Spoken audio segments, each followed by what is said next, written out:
So good evening.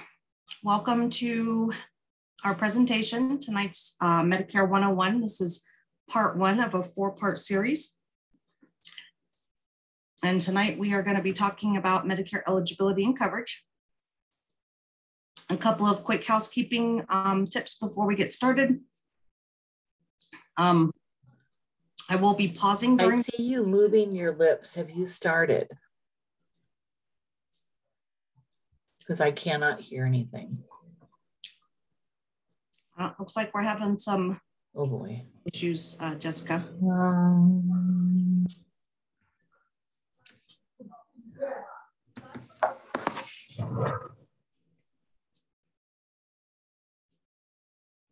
So it looks like the person that cannot hear me needs to log out and log back in maybe.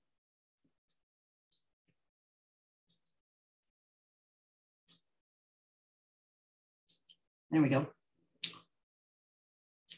So again, if there are any volume issues, if you're not able to hear me, please let me know. I will be pausing during the presentation to take questions. If you have a question you would like to ask, when I do pause, you can simply unmute and ask your question, or you're welcome to type a question into the chat box at any time, and I will address the questions when I do pause at the end of each section. Hopefully everybody got the email that I sent out earlier this afternoon that included a copy of the slides that we'll be going over today, as well as some additional handouts that I'll be referencing during today's presentation. If you did not get that email, you will have the ability to let me know, either again by just typing it into your comment into the chat box, or letting me know at the end of the presentation that you did not receive that, and I will resend it. Also, this presentation is being recorded, so everybody will get an email in the next day or so that will give you a link to this recorded presentation, as well as a survey, so that we can get some feedback about this presentation. And I think that's all I have. Again, if you're not hearing me, please let us know by typing into the chat box or trying to log back in, log out and log back in. So let's get started. So I am with the Pikes Peak Area Agency on Aging, which is part of the Pikes Peak Area Council of Governments. The mission of the Area Agency on Aging is to work with other partner governments in our three county region to develop and coordinate systems that allow people to stay in their homes for as long as possible and to stay in the community for as long as possible. I am with the State Health Insurance Assistance Program, or SHIP program, which is a federally funded program designed specifically to provide information and education to anybody and everybody who is interested in getting Medicare information and education. We do not sell any products. We do not endorse any specific insurance companies. We are true consumer advocates that can help educate, assist people when they're having issues with Medicare. We can help with Medicare appeals. We also help with explaining retirement plans and other insurance options, as well as applying for programs that assist people with lower limited incomes. The SHIP program within the Area Agency on Aging serves a total of 9 counties in Colorado. Every county in every state has access to a SHIP program, if nothing else by toll-free number within that state. On the slide, I have listed both our local Colorado Springs number, as well as the toll-free number that you can call from anywhere in the state, and it will route you to the SHIP office closest to where you're calling from. Tonight, we're going to talk about, well, eventually we're going to talk about all parts of Medicare, but tonight we're going to focus on Medicare Part A and Medicare Part B. And we're going to start with who runs Medicare. So in order to enroll in Medicare, that actually goes through Social Security. And it is Social Security that determines who's eligible for Medicare. And that's typically based on whether or not you paid income tax into the Social Security system. They actually do the enrollment processing for Medicare. They provide the original Medicare card And Social Security can do that either by having you create a Medicare or a Social Security account on their website. You can call their toll-free national number 5 days a week from 7 a.m. to 7 p.m. in all time zones. You can go, I think at this point, Social Security is now open to the public again. You can go to the local Social Security office and enroll in Medicare. Once you're enrolled in Medicare, however, Social Security wants nothing to do with it. Any questions or concerns you have about your actual Medicare benefits are actually taken directly to Medicare or the Centers for Medicare and Medicaid Services. The Centers for Medicare and Medicaid Services, which I will refer to simply as Medicare, administer Medicare benefits. They process Medicare claims. They pay providers directly for Medicare services.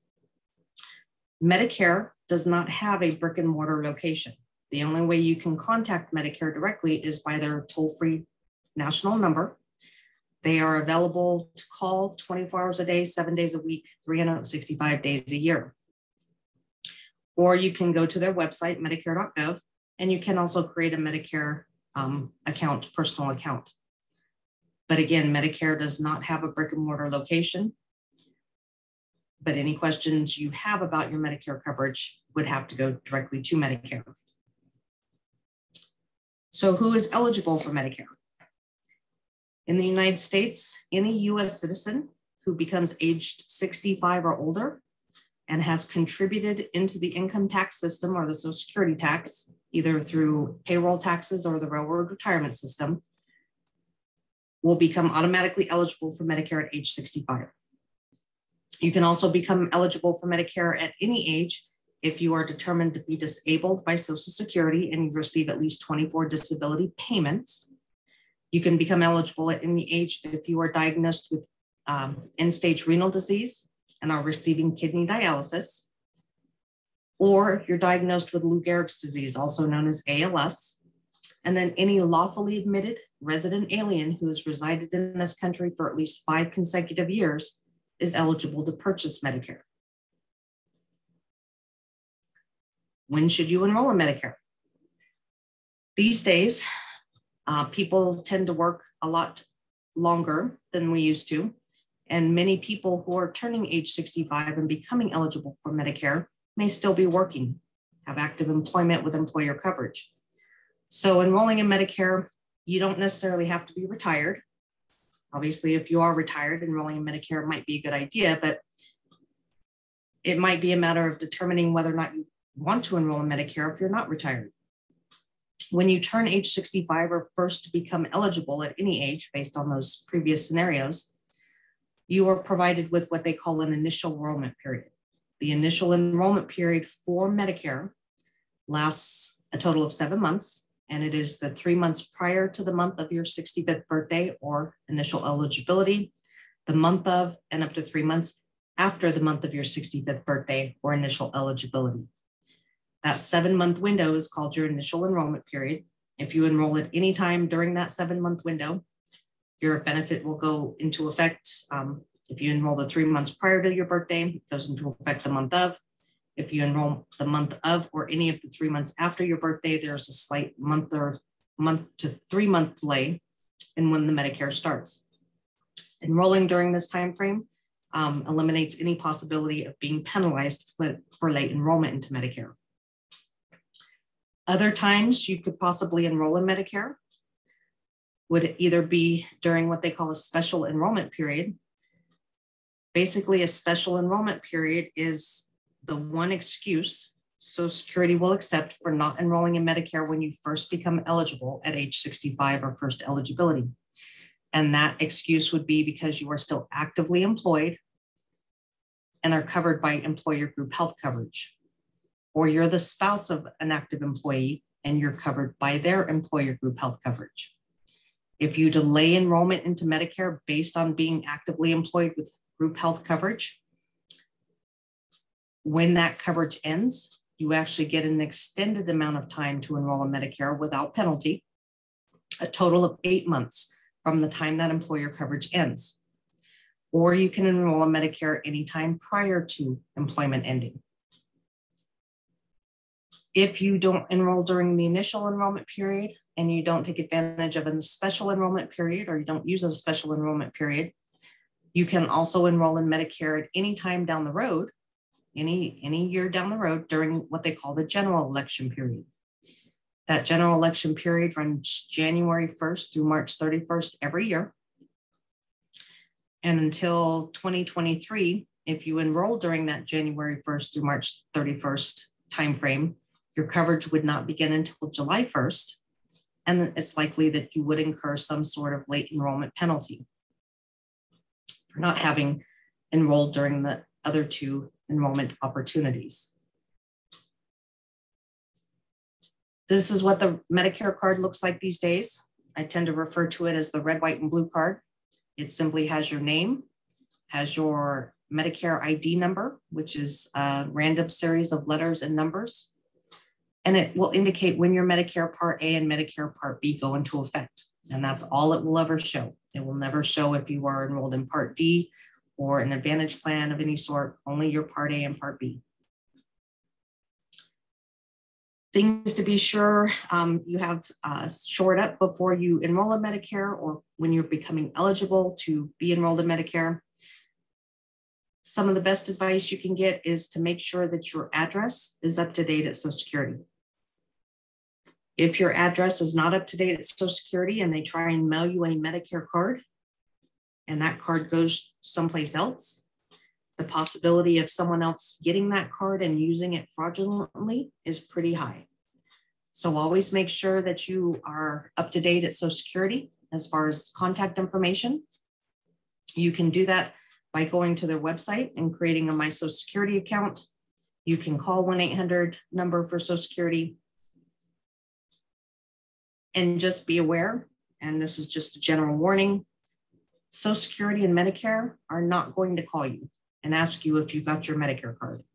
They're not going to call you and ask you if you want to enroll. The only time Medicare or Social Security would ever call you is if you ask them for something and they have to call you back. So just be cognitive of the fact that any calls that you get from someone suggesting that they are Medicare or Social Security and you did not call them first is probably a fraudulent call. Again, I mentioned that email that I sent earlier this afternoon that included not only the slides for tonight's presentation, but some additional handouts. This is one of those handouts that basically gives you a list of the types of things that you can do online at the Social Security website, including creating a My Social Security account. And I also included a handout on how to create a personalized Medicare account at the Medicare.gov website. Both accounts, both types of personalized accounts are strongly encouraged to be created by both Social Security and Medicare, but they're not required that you create those accounts. So you can still enroll in Medicare without creating a My Social Security account. However, there are benefits to having a My Social Security account, such as being able to, print a duplicate Medicare card, look at retirement estimate benefits, those kinds of things. Same with Medicare. Not required that you create a Medicare account, but there are advantages to doing so. Either way, I did provide some instruction and we'll talk a little bit more about those advantages as we go along to having those accounts. But again, encouraged, but not required. Any questions about any of this so far? Again, if you have a question, you can simply unmute and ask your question, or you can type a question into the chat box at any time.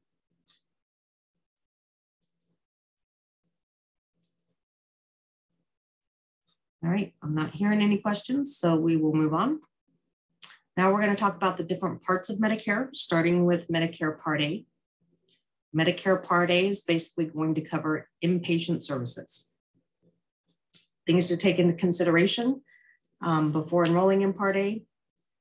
Firstly, people need to understand that when you become eligible for Medicare, whether it's because you're turning age 65 or because you are on Social Security disability and you've had your 24 months of payments, for whatever reason you're becoming eligible for Medicare, if you are actively collecting an income from Social Security when you are becoming eligible for Medicare, Social Security will automatically enroll you in Medicare.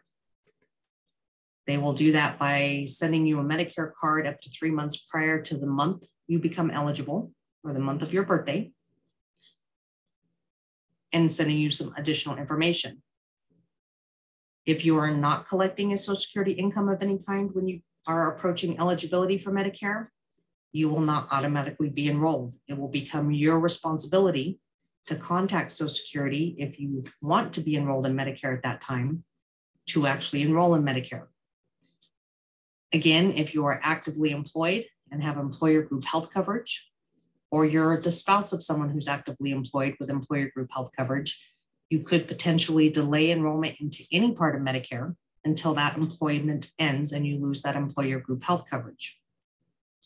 In that scenario specifically, there would be no late enrollment penalty for having waited to enroll in Medicare. Again, that's the only excuse Social Security will accept for not penalizing someone for late enrollment, is if you're actively employed and covered under employment group health benefits.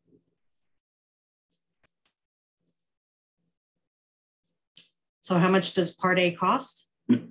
For most people, if you have been employed in the private sector, you have paid employment taxes, Social Security taxes. For most people, Medicare Part A will be at no cost. In order to be entitled to Part A at no cost, you would have to have had a total over the course of your entire lifetime, a total of 10 years of work paid, of taxable work that you pay taxes on. 10 years is the equivalent of what Social Security counts as quarters. 40 quarters is what's required to be eligible for Medicare Part A at no cost. Again, that 10 years of work history of paying into the tax system can be accumulated at any part over the course of your entire work history. So if you graduated from school, you worked some part-time jobs, then you got married and had kids, or were a stay-at-home parent and didn't work for 20 years, got back into the workforce after the kids left home. Even if it took that long to accumulate a total of 10 years of work history, once you have that 10 years, you are going to automatically be entitled to Part A at no cost. If you got out of high school and went straight into the workforce, and within the first 10 years of full-time work, you have earned your Part A at no cost to you. So whether you did it immediately after going into the workforce, or it took 20 or 40 years, doesn't matter. As soon as you have that 10 years, you have your Part A at no cost. If for some reason you don't have 40 work quarters when you become eligible by turning age 65, you can purchase Medicare Part A. It's not cheap. Medicare Part A by itself for 2022, the premium could be as high as $499 per month just for Part A. If you're not sure if you have enough work history paid into that system, unfortunately, you're going to have to contact Social Security and ask them. Or again, you could create a My Social Security account on the Social Security website, and it would be able to tell you how many work orders you have paid into that system and whether or not you're entitled to Part A at no cost.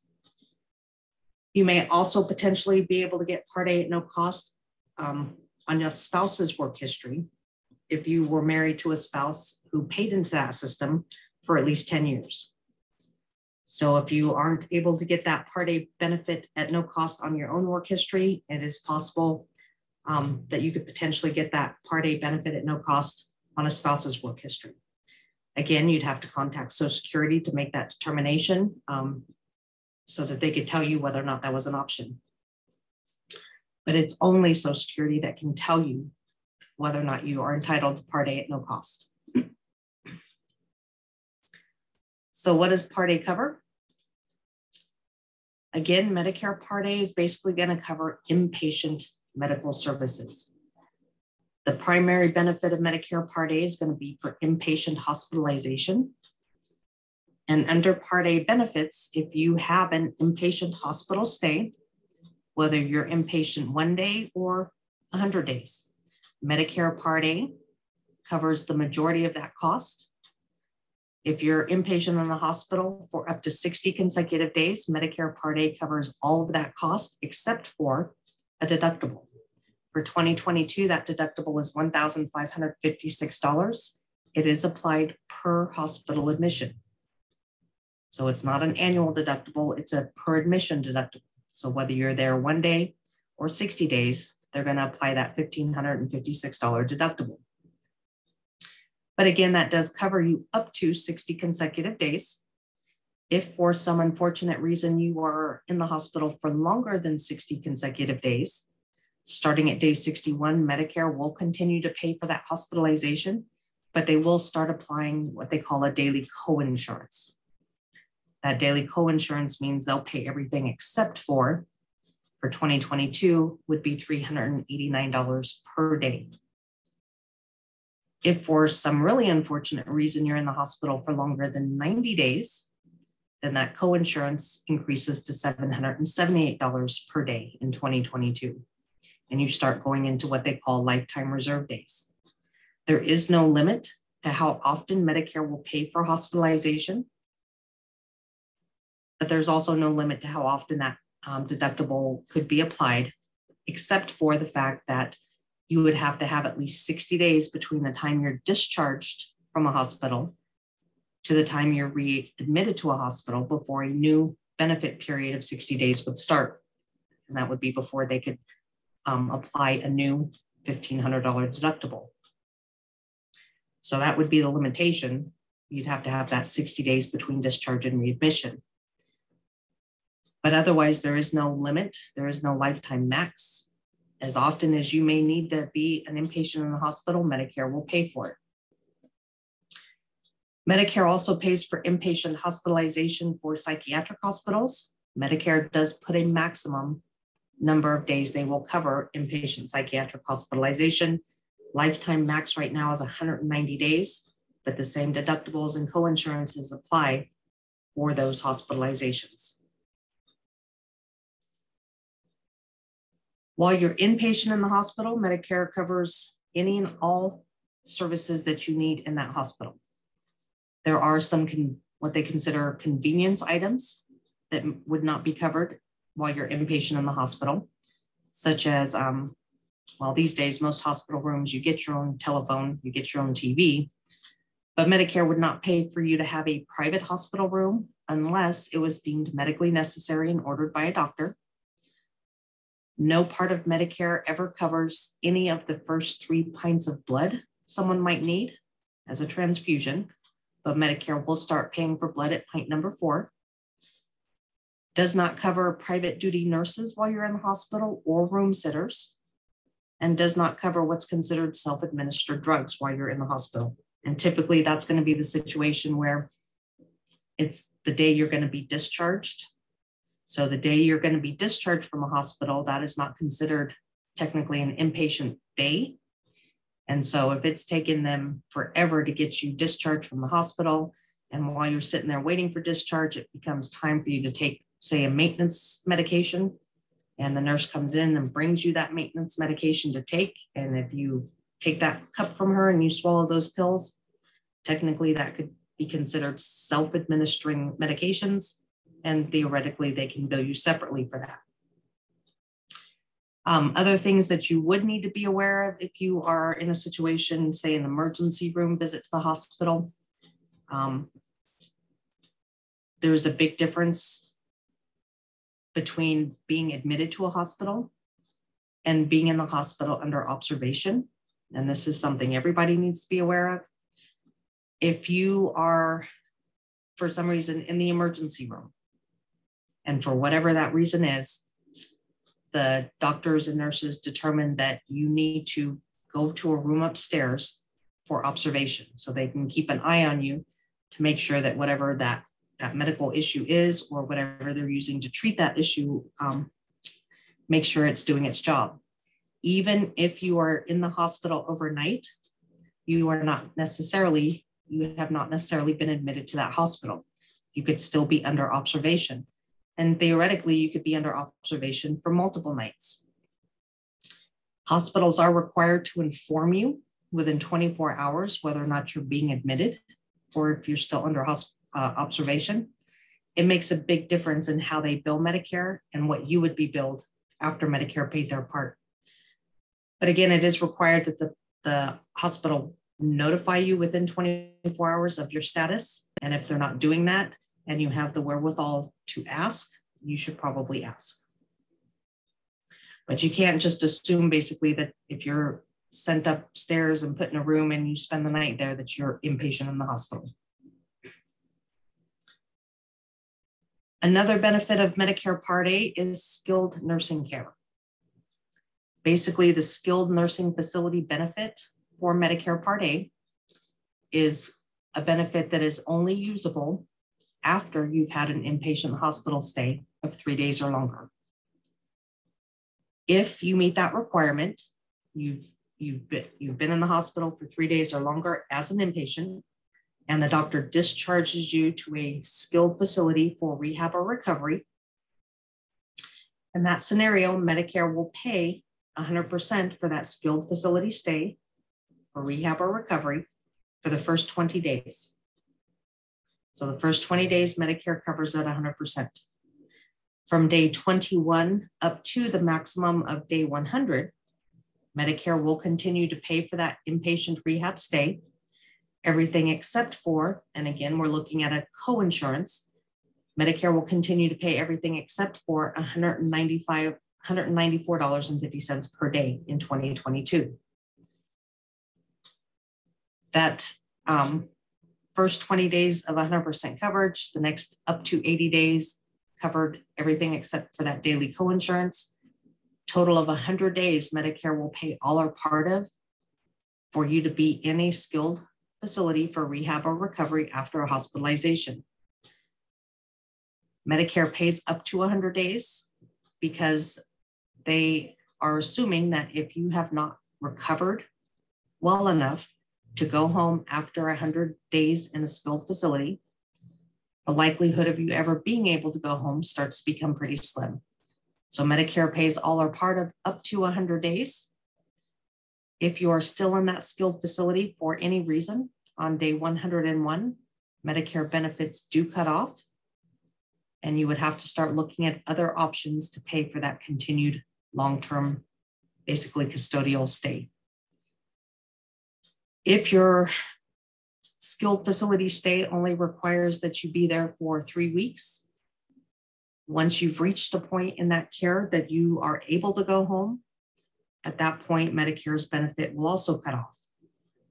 So just because they allow up to 100 days doesn't mean you are going to use 100 days at a time. Either way, the formula stays the same. The first 20 days are always paid at 100%, and then a co-insurance is applied after that. Again, you would have to have at least a 60-day window between the time you're discharged from a rehab to the time you might be readmitted to a rehab after a new 3-day hospitalization or longer before you would start a new 100-day benefit period. Medicare allows you an unlimited number of these 100-day benefit periods for this particular service. So there is no limit to how many times Medicare will pay for you to be in a skilled facility for rehab or recovery after a hospitalization. And every time a new benefit period starts, the same formula is applied. But again, if you reach a point at any time where you are not able to go home after 100 days, you are likely looking at having to pay out of pocket for that continued stay. You might also be able to apply for Medicaid for that continued stay, or you may have purchased long-term care insurance to help cover the cost of that continued stay. The last benefits available through Medicare Part A are going to be the home health care benefit and hospice benefits. Both of these services do require a doctor certify your eligibility for those benefits on at least a 60 to 90 day reoccurring timeframe. There is no limit to how long you can receive either of these benefits, as long as the doctor is willing to recertify your eligibility at that 60 or 90 day mark continually. Benefits received under these two benefit models, Medicare pays 100% for most of those services. For the home health care benefit, what Medicare will cover regarding home health care are going to be medically necessary services. So Medicare will pay for you to have home health care for a medical professional to come in and provide a medical care need.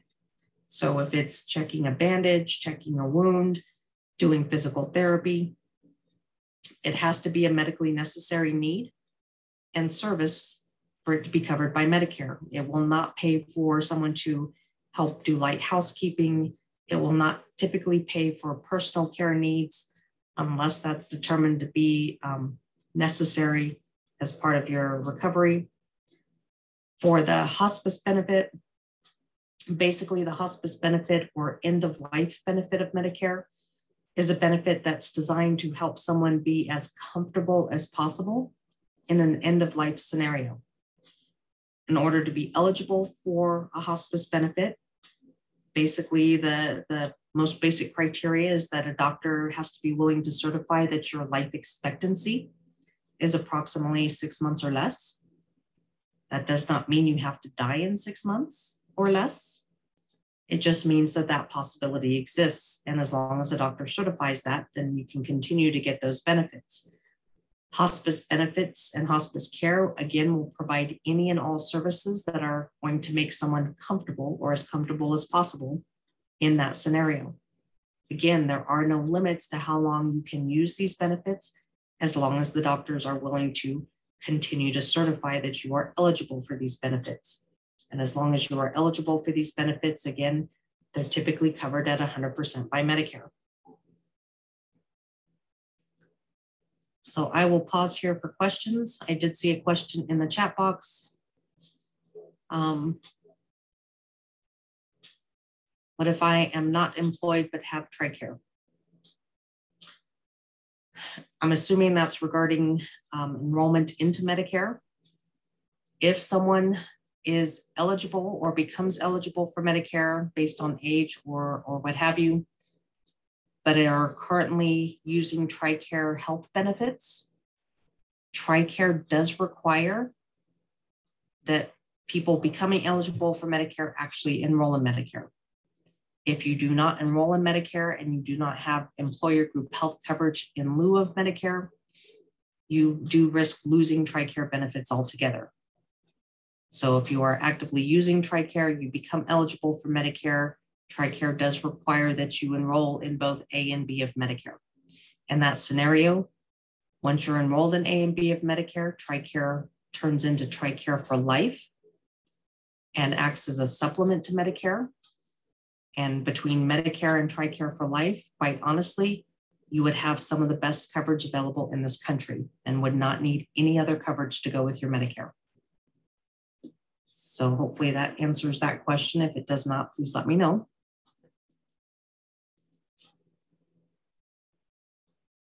For Lenora, I will absolutely be happy to email you the handouts afterwards.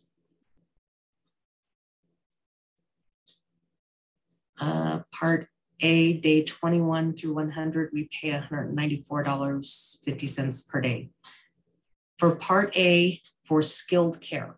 So if you have an inpatient hospitalization of 3 days or more, and then the doctor sends you to rehab, to an inpatient rehab for recovery or rehab, that's where the day 21 through day 100 comes in. If you're using Part A for an inpatient hospital stay, Medicare only applies the $1,556 deductible per admission for the first 60 days. So both benefits, whether it's inpatient hospitalization or skilled rehab after hospitalization, both benefits are under Part A, but it's the skilled rehab after hospitalization where the day 21 through 100, $194.50 co-insurance comes into play. Okay. Any other questions before we move on? All right. So now we're going to talk about Part B of Medicare. Part B of Medicare is actually the part of Medicare everybody has to pay for. Again, things taken into consideration: if you are already collecting an income from Social Security for any reason, when you become eligible for Medicare, Social Security will try and automatically enroll you in Medicare, both A and B. Roma, I have a question. Sure. All of this stuff that you're going over, I know you said you would send me all the attachments, and thank you for that. But is it all of this you're talking about is going to be in those attachments? So you will get a copy of these slides? Yeah, whatever attachments, yeah, whatever the recordings are. Yeah, you'll get a copy of the slides, and then in the next day or so, you'll also get an email that includes a link to a recording of tonight's webinar. Okay. So that you can view it at your convenience. Oh, perfect. Thank you so much. You're welcome.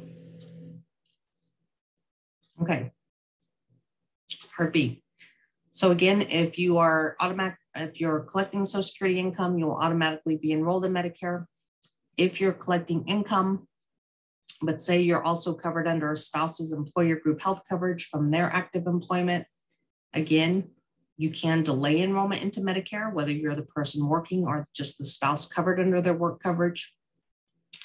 If you get that Medicare card sent to you automatically because you're collecting a Social Security income as well, you can choose whether or not to enroll in Medicare based on having that active employer coverage. Because again, you will have to pay for Part B, and it may not be viable to pay for both the employer coverage and Part B. It may be. So it really depends on the situation, but be aware that if you're not collecting an income, Social Security will not automatically try and enroll you, and it will become your responsibility to contact Social Security when that employer coverage ends or when you first become eligible for Medicare to let them know that you want to enroll. If you choose not to enroll, or you're still actively working or covered under employer coverage, you do not need to contact them. They really don't care until you actually want to enroll in Medicare. And if you delayed enrollment because of employer group coverage, you will have to prove that you had that coverage when you do go to enroll so that they don't try and penalize you. And that's typically a simple form that you or your HR fills out. Again, Part B benefits of Medicare have a premium that pretty much everybody has to pay. Pretty much nobody gets out of having to pay for Part B. There are some scenarios or some other types of insurance that you may be required to have Part B to enroll in those other insurance options. So if you want to enroll in a Medigap when you become eligible for Medicare, or an Advantage plan, again, if you have TRICARE, when you become eligible, you need to enroll in both A and B of Medicare to be able to get a Medigap or a Medicare Advantage plan or continue with TRICARE. I also get a lot of questions from veterans who use the VA system for their primary health care, whether or not they need to enroll in Medicare if they are going to continue to use the VA as their primary health care. And my answer to them is always maybe.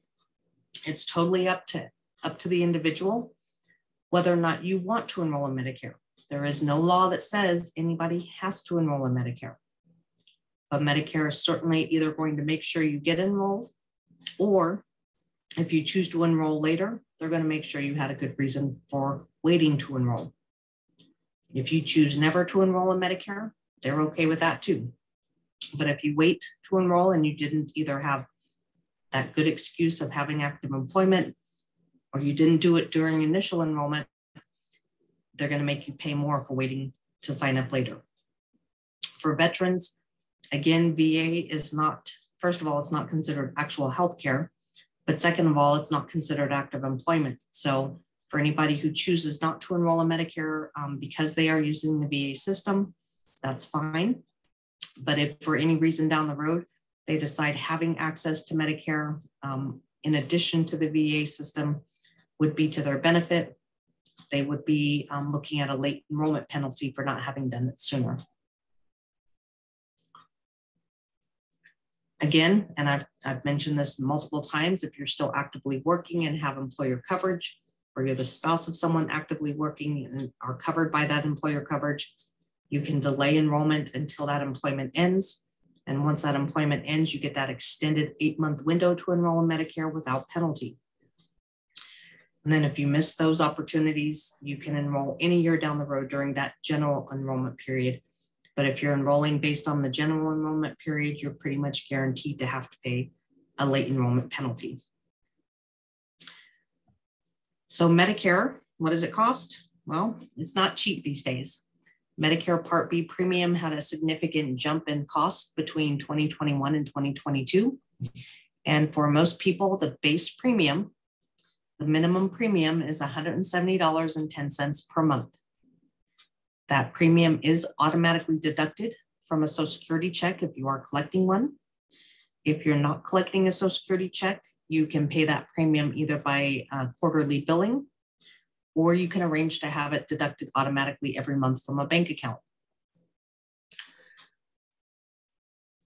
If and Medicare Part B premiums and Medicare Part D as in drug premiums have become what they call means tested. And basically what that means is if you have high income, you might have a higher Part B premium, and we'll talk about that next. The late enrollment penalty. So if you are enrolling late, you didn't have that employer coverage, you didn't enroll when you first became eligible.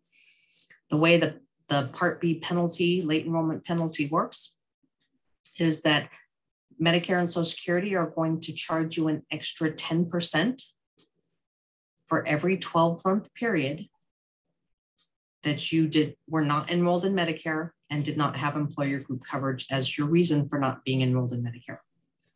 So if you say you're healthy, you just don't know why you should have to pay that premium for a few years because you never go to the doctor, you don't take any drugs, whatever. If you choose to wait to enroll in Medicare, you didn't have any of those good excuses. 3 months down the road, something happens, you need this medical benefit. Now, they're going to charge you 10% for every 12-month period. So you're looking at a potential 30% penalty for those 3 years. That 30% will be multiplied by whatever the Part B premium is when you actually enroll, which, you know, if you were enrolling today, it would be 30% times $170.10. Whatever that comes out to would be tacked on top of the $170.10 every month forever. So once you incur a penalty, a late enrollment penalty, that penalty stays forever and ever and ever. And the longer you wait to enroll, the larger that penalty becomes. So if you can at all avoid paying a penalty for late enrollment, I would encourage you to do so, because those penalties may not be much at first, but over the rest of the years of your lifetime, every month, it can add up to be quite a bit of money. So I have a question. Sure. If my intention is to apply for the Part A and B because right now I am not employed. Okay. Mine will be effective July 1st. I'll be 65 July the 2nd. Okay. So if when I apply for Part A and B and D, which is however I choose to do that, mm-hmm. What if I get a job offer after I'm already, like after the first, during that first month mm-hmm. when I'm already approved? Would I be calling Medicare and letting them know that the insurance from my employer is more cost effective for me than? So in a situation where you have enrolled in Medicare, you're paying for the Part B premium, and you go back into the workforce, and that work is providing you with employer group coverage that is more cost effective. At that point, you would be allowed to contact Social Security, because they're the ones that enroll you in Medicare. You'd contact Social Security and ask to stop Part B in favor of active employment with employer group coverage. Mm-hmm. When that employment ends down the road, you'd be able to get a new special enrollment period to enroll in Medicare based without penalty based on having had that employer coverage. Okay, regardless of the reason for leaving the job? Like say I was to let go, or Right. maybe they, you know, whatever the Yeah. reason, I quit. Doesn't matter. Doesn't matter as long as that Okay. employer group coverage is considered creditable. And Okay, so would I have to provide information, documentation to SSA? yeah, you will have to prove that you were covered under employer group health coverage. And again, that's a simple form that either the HR from that employer would fill out, or you could fill out and send to Social Security. And Okay, and then I would have, sorry, that's okay. I would have 8 months after I left that job. Up to 8 months to enroll in Medicare without penalty, correct? No penalty. Okay, perfect. Thank you. That's good to know. Or again, you could enroll in Medicare anytime while you're still actively employed without penalty. Can Medicaid, I'm sorry, can Medicaid offset that expense? For Medicare? Yes. Potentially, yes. And we will talk about that towards the end of these slides for sure. Okay, thank you. Mm-hmm. While employed, if I'm not happy with my employer's insurance or it's not working for me, I can enroll without penalty in Medicare and start paying Part B premiums, correct? Correct. Okay. All right. And so Part A, does that play a part in that too, or will I always have Part A once I register? Once you enroll in Part A, if you're getting it at no cost because you pay taxes, you cannot disenroll from it. Okay. So, but can I get an additional one through my employer, like additional insurance? So if you have Part A and you also start becoming covered by employer group coverage, the employer group coverage in most cases would be primary. Mm-hmm. Part A may come into play as a secondary insurance to that coverage for inpatient services. Okay, thank you. And the key to that whether or not employer coverage would be primary in any of these scenarios, or Medicare would be primary, is the size of the employer. Okay. Anybody age 65 and older, that employer size has to be 20 or more employees. If you're under 65, the employer size has to be 100 or more employees. Okay. Primary for that insurance to be considered creditable coverage to delay enrollment into Medicare. Okay. All right. Makes sense. Any other questions? Okay. Good questions. Okay. So back to Part B. Medicare Part B will basically cover all your outpatient services. So Medicare Part A covers all inpatient services. Medicare Part B basically covers everything else, all your outpatient. So your office visits, your x-rays, your lab work. For those outpatient services, Medicare Part B does have an annual deductible. $223 this year is your annual Part B deductible. Compared to most deductibles from coverage these days, that's literally a drop in the bucket. So Medicare will apply that $223 annual deductible to whatever services you have first once you're enrolled in Medicare, or whatever services you have first after January 1st. Once that deductible is met, Medicare basically pays at an 80-20 split, meaning they'll pay 80% of the approved amount and leave a 20% balance. And that's basically all your Part B services. Again, Medicare Part B premiums have become means tested, meaning if you have a higher income, you may have to pay a higher Part B premium. That's going to be determined again by Social Security, and it's going to be based on income levels. Social Security is going to make that determined based on your income level, based on the most complete, most recent IRS tax filing that they can access for you. For all intents and purposes, that's going to be tax filing from 2 years ago, because it has to be a complete tax filing. So for 2021, we're just now filing taxes, or have just filed taxes. For 2020, that would be the year they are likely to look at to determine if you have to pay a higher Part B premium based on a higher income.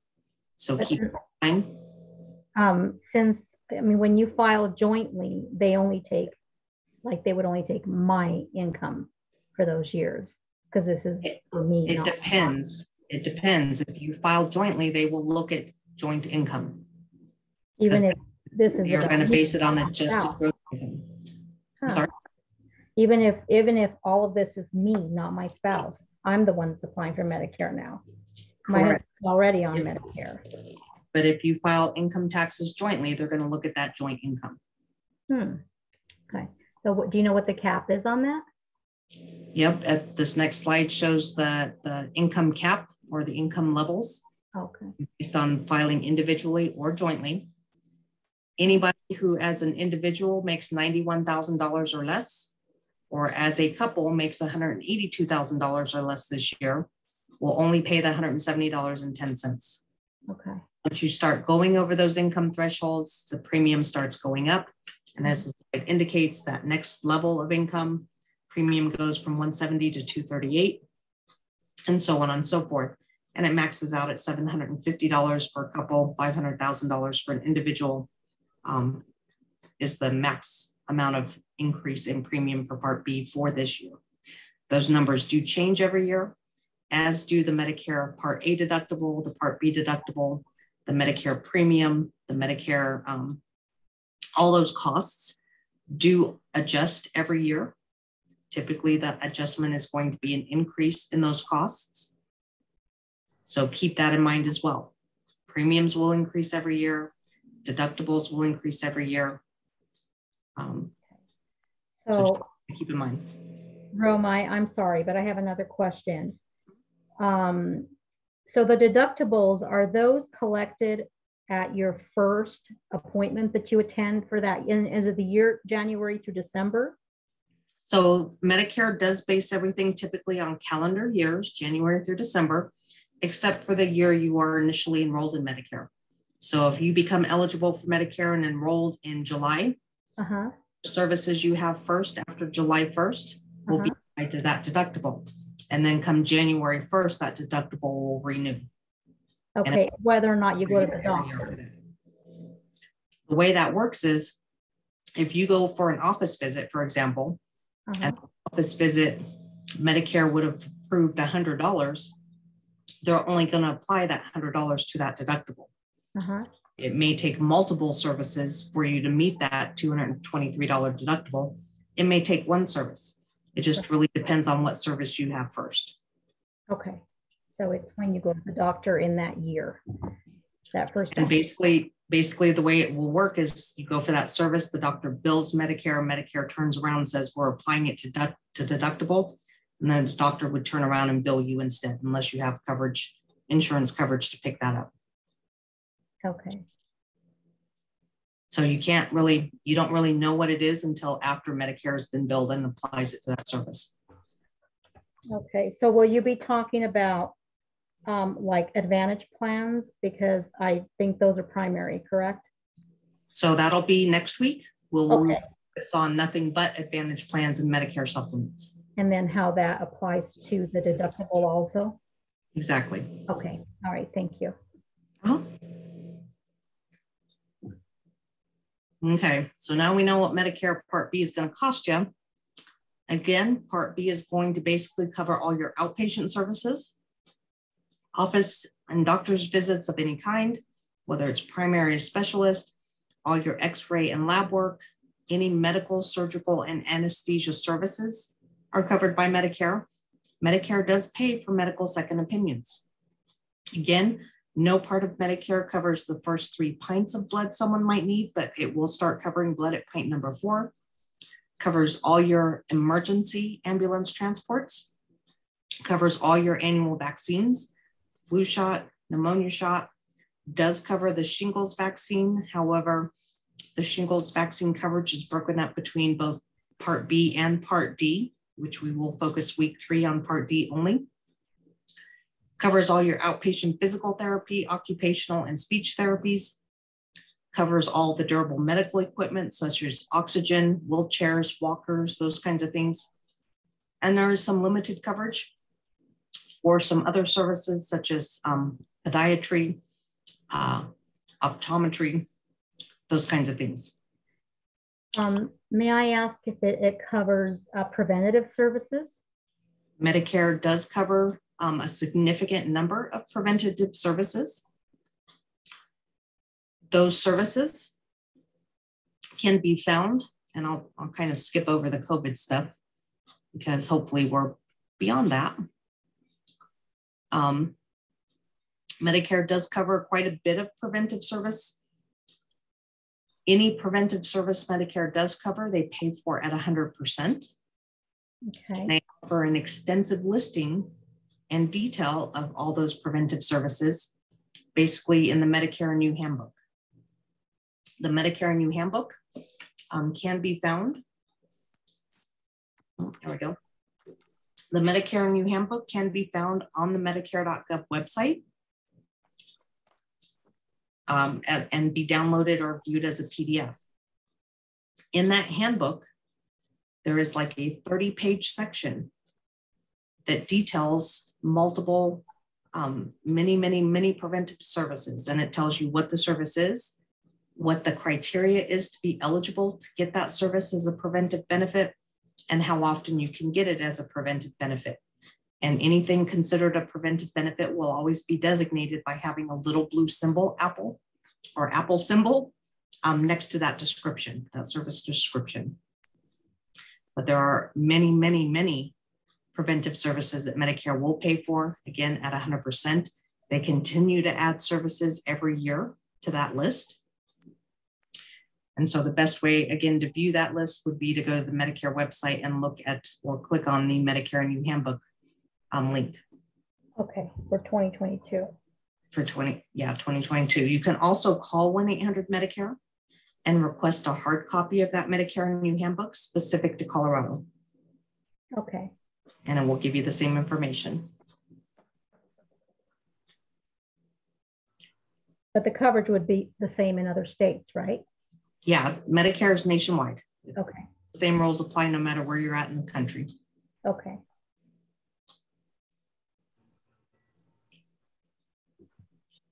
Now, the other thing about preventive services is that Medicare also covers what they call a welcome to Medicare preventive visit. Medicare itself does not cover routine annual physicals in the sense that you may be used to. So Medicare is not going to cover you to go to the doctor so that they can put you on the treadmill and hook you up to the EKG. Medicare does not pay for that. But what it does pay for in a benefit that's going to be as close to that as you can get is the Welcome to Medicare preventive visit. This is a use it or lose it benefit that basically you have up to 12 months to use when you first get enrolled in Medicare. Basically, this benefit is going to provide you with an office visit, a visit with your primary doctor to have an in-depth discussion with that doctor to go over your health history, your family's health history, your social history, your mental history, talk about, all those kinds of things and establish kind of a baseline. And it gives the doctor an opportunity to suggest potential preventive screenings that might be of benefit for you. Again, it's a use it or lose it benefit. Whether you use it or lose it or not, you would still be entitled to an annual wellness review that is basically going to be the same thing, an annual in-depth discussion with your provider about the previous year's health issues, and for that provider to suggest some potential preventive services that might be of benefit to you. But again, at no point does Medicare cover what you might be used to as an annual physical. That's as good as it's going to get, but definitely worth taking advantage of. And I would encourage you that if that's a benefit you want to take advantage of, be sure to be very specific when you call and schedule that appointment with the doctor's office and tell them very specifically that you want to have your Welcome to Medicare preventive benefit or your annual wellness review so that they bill it as such. Any questions about any of that? No, thank you. It's helpful. Okay. So we're almost done here. We'll get it wrapped up. Services that are not covered under Medicare Part B are going to be, again, routine annual physicals. routine foot care. Medicare does not pay for hearing aids or the fitting of them. Does not pay for routine eye exams or the glasses associated with them. So if you're just going to the eye doctor to see if your prescription has changed, that is not a benefit of Medicare. And even if you're going to the eye doctor for a medically necessary reason, which Medicare would cover, such as you're developing cataracts or glaucoma, if the doctor provides a refraction of your eyes, where they shine the bright light and you can't see for a couple hours, even in a medically necessary eye visit, that would not be covered by Medicare. Medicare does not at this point cover dental in any way, shape, or form. And it does not cover anything that's considered cosmetic or not medically necessary or anything. So the key to Medicare paying for anything is going to be medical necessity. And it becomes absolutely your doctor's responsibility to establish that medical necessity and tell Medicare when they bill Medicare that whatever they needed you to do or provided that service to you was medically necessary. As long as it's deemed medically necessary, Medicare should always pay for any service you receive. Are there other options to purchasing dental and vision? In addition Absolutely, to because it's not a benefit of Medicare, you can get it wherever you can get it. Oh, okay, but it's not through Medicare. Not through Medicare directly, not A and B of Medicare. So you could go to the marketplace, the Obamacare insurance marketplace, and purchase just dental and or vision. You can, dental vision or dental insurance has made a comeback with most insurance companies these days. So your homeowners, your auto insurance, if they dabble in other types of healthcare insurance, they may offer their own dental or dental and vision coverage. You can call Delta Dental, which just sells dental and vision coverage, places like that. So you can pretty much get it anywhere. Average cost is going to be $30 to $40 a month. Average benefit is going to be anywhere from $1,000 a year in benefits to $5,000 a year in benefits, depending on what you're willing to pay. But again, as not being a benefit of Medicare, you can get it wherever you can get it. Okay, thank you. Same with eye care, same with hearing aids. Now, Medicare does pay for podiatry if you have a medical reason to need that podiatrist.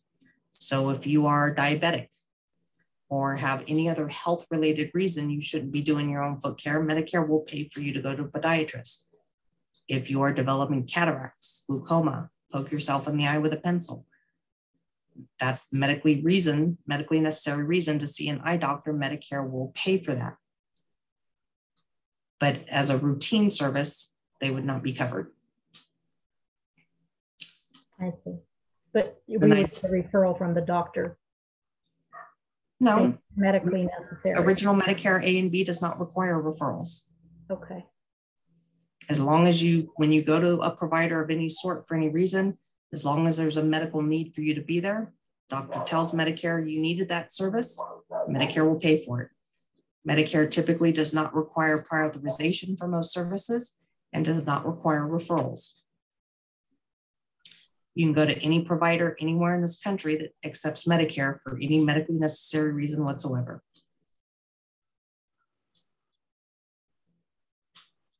Now, I did kind of skip over telehealth information, but it is included in the slides.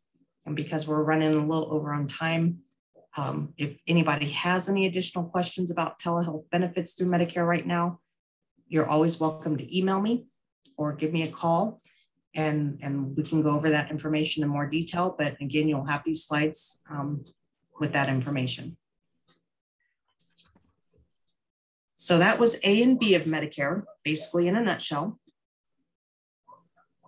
There are, as I mentioned before, there are programs that might potentially help you with some of the costs of Medicare, such as the Medicare Part B premium for people who have low or limited income. These programs specifically are called Medicare savings programs. And these are programs that are specifically for helping people with Medicare costs. If you qualify for a Medicare savings program, at minimum, it will cover the Part B monthly premium, meaning that premium would not be deducted from your Social Security check or your bank account. If you qualify, the state would pay that for you. If your income is low enough, it may also pay your Medicare A and B deductibles and co-insurances. If you qualify and apply for Medicare Savings Program, it will also automatically make you eligible for financial assistance and lower or no costs for drug coverage of Medicare. And we will talk about that in more detail in week 3. To apply for this assistance, you actually have to do a Medicaid application through the Department of Human Services. However, if you are already on some programs such as SSI, Supplemental Security Income, or you are on old age pension through the state, or you're receiving long-term care Medicaid benefits through the state, you may automatically be eligible for this Medicare Savings Program and would not necessarily have to apply for it. But outside of those scenarios, you do have to apply. You do have to basically do a Medicaid application, and there are income and asset limits to qualify.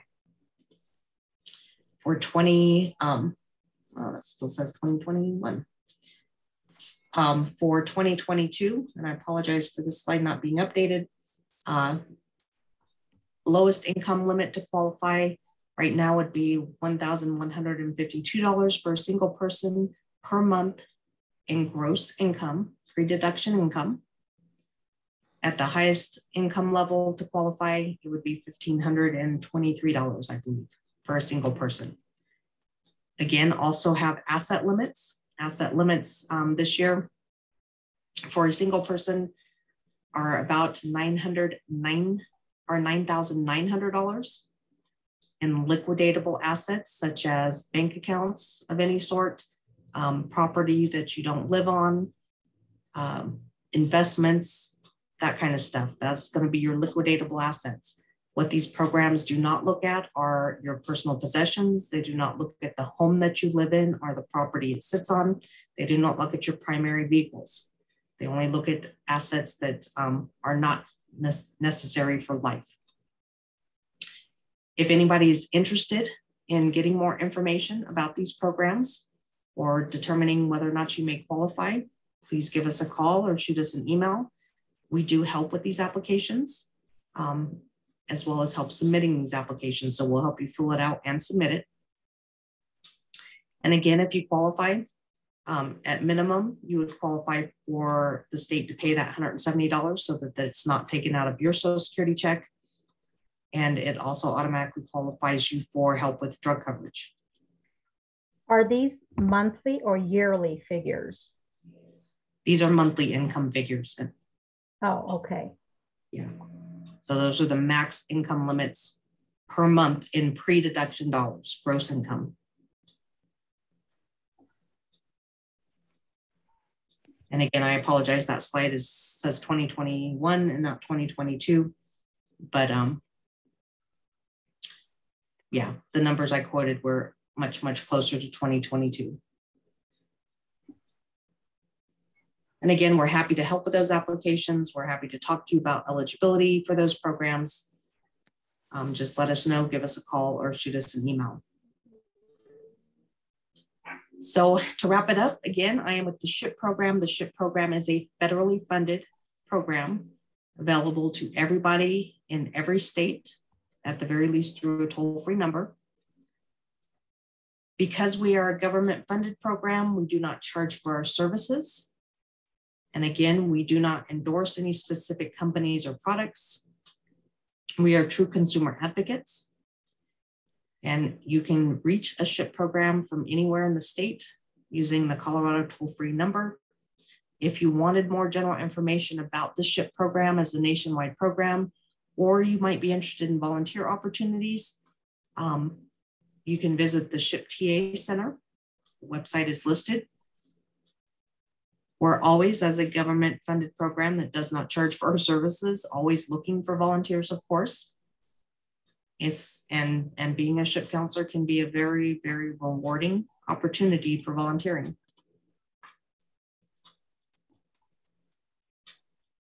Our office also does the SMP program, which is the Senior Medicare Patrol Program. This is a program that is designed to help educate and empower people when it comes to detecting fraud and abuse of Medicare and Medicaid benefits and how to report those situations of fraud and abuse. This program is also always looking for volunteers. And I have also listed the website if you wanted some additional opportunity or information about this program. Colorado also has a fraud and abuse hotline for Medicare and Medicaid, which I've listed on the slide as well. And again, as I mentioned, these kinds of programs, we are always looking for volunteers who are interested in learning a new skill, because this is definitely a skill that you have to learn. But again, it can be a very rewarding opportunity for volunteering. And it's a very challenging and interesting opportunity to volunteer. So if anybody's interested, you're welcome to contact me directly. We do our volunteer training here locally and directly. And there are many different types of volunteer roles that we can offer for people. Do you provide, where's your direct line provided? So you can reach us again at our local Colorado Springs number. Okay. If you call the toll-free statewide number and tell the recording what county you're calling from, if you're calling from any of our 9-county region, you will also be directed to our local Colorado Springs office. You can always email me at seniorinsure@ppacg.org. And I'm happy to reply to emails usually in less than 24 hours. Phone call messages, I tend to take a little bit longer to return because I have a lot of duties as the SHIP program, but we'll always get back to you. If you have any questions, concerns, want information, we are currently starting to allow in-person appointments. We can do Zoom appointments for one-on-one consultation. And of course, we always offer our online classes, which maybe one day we will go back to doing in person or doing half and half. Thank you. That's all I have for you today. Were there any other questions before I let you go?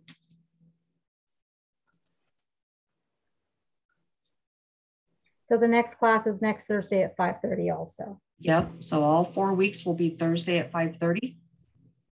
I will always email you the slides and the handouts prior to the class earlier in the day.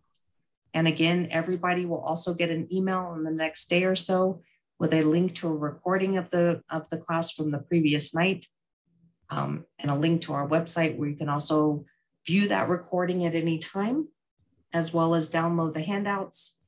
We also include a survey that we really appreciate you filling out that provides us with feedback about these classes and any suggestions of other classes that you might be interested in us creating. Also, I wanted to mention that next week we will also be starting another series. Basically, we call this the retirement series. It's in partnership with Ent Bank, and it is a 5-week course. And each class covers a different topic of all aspects of retirement. So there will be actually it's a 6-week course now. There'll be a week where we have a Social Security representative talk about eligibility and enrollment into Social Security. We'll have another Medicare 101. It will be everything you wanted to know all in one session. There will be psychological aspects of retiring, wills and trusts aspects of retirement. So it's got a lot of good different topics that it covers over the course of those 6 weeks. If you are interested in getting more information about that particular retirement series, again, it starts next week. You could go to our website, ppacg.org/events, and it takes you to our page that lists all the presentations that we are currently doing and offering. And you can also register through that page for any of our classes. So again, the retirement series in partnership with Ent Bank starts next week. Very, very informative, very interesting series, a 6-week series that covers a different topic each week. Very, very helpful information and free to the public as always. And you can register through our website. Again, that would be ppacg.org/events. All right, well, I appreciate you guys joining me tonight. I hope this was informative and helpful. Again, if you have any questions or if there's anything else I can help you with in the meantime, please shoot me an email or give us a call. Otherwise, I hope to see you all next week, and I will let you go for the evening. Have a good night. Good night.